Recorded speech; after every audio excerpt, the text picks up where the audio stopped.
നമസ്കാരം. എൻ്റെ പേര് ഗൗരി നന്ദ. കൂട്ടുകാരെ, രാമായണത്തിൽ എനിക്ക് ഏറ്റവും ഇഷ്ടപ്പെട്ട കഥാപാത്രം ആണെന്നറിയാമോ? ശ്രീ ഹനുമാൻ. ശ്രീരാമഭക്തൻ, മഹാപണ്ഡിതൻ, ശക്തിമാൻ, വായുപുത്രൻ. രാവണൻ സീതാദേവിയെ ലങ്കയിൽ താമസിപ്പിച്ചിരുന്ന കാലം ഈ എല്ലാ വാനരന്മാരും വിഷമിച്ചിരിക്കുകയായിരുന്നു.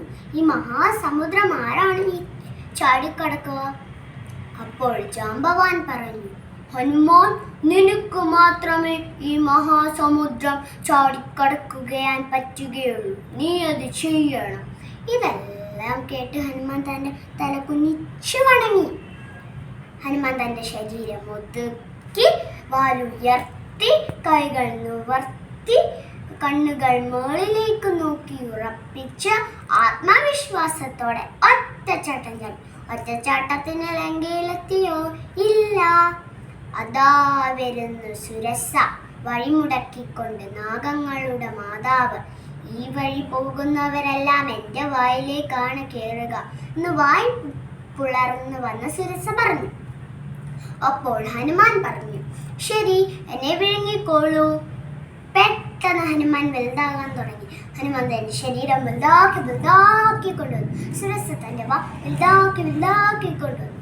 പെട്ടെന്ന് ഹനുമാൻ തന്റെ ശരീരം ചെറുതാക്കി സുരസയുടെ വായിൽ നിന്ന് പുറത്തിറങ്ങി. കൈകൾ കൂപ്പി നിന്നു. അവർ ഫ്രണ്ട്സായി. എന്നിട്ട് ഹനുമാനെ പോകാനും അനുവദിച്ചു. ഇങ്ങനെ പറന്നതാ വരുന്നു സിംഹിക. നിഴലുകളെ പിടിച്ച് മനുഷ്യരെ കൊന്നു തിന്നുന്ന ഭയങ്കരയായൊരു രാക്ഷസി. നിസാരം ഒറ്റടിക്ക് ഹനുമാൻ സിംഹികയെ കൊന്നു. അങ്ങനെ പറന്ന് ലങ്കയിലെത്തി. ലങ്കാലക്ഷ്മിയെ തോൽപ്പിച്ചു. ലങ്ക മുഴുവൻ ചാമ്പലാക്കി. സീതാദേവിയെ കണ്ട് ചുടമണി വാങ്ങി ഉദ്ദേശങ്ങളെല്ലാം സാധിച്ചു തിരിച്ചു വന്നു. നോക്കൂ കൂട്ടുകാരെ, ഒരു ലക്ഷ്യം അത് എത്ര വലുതാണെങ്കിലും സാധിക്കുമെന്ന് ഉത്തമ വിശ്വാസത്തോടെ പരിശ്രമിച്ചു നോക്കണം. നമ്മൾ വിജയിക്കുക തന്നെ ചെയ്യും.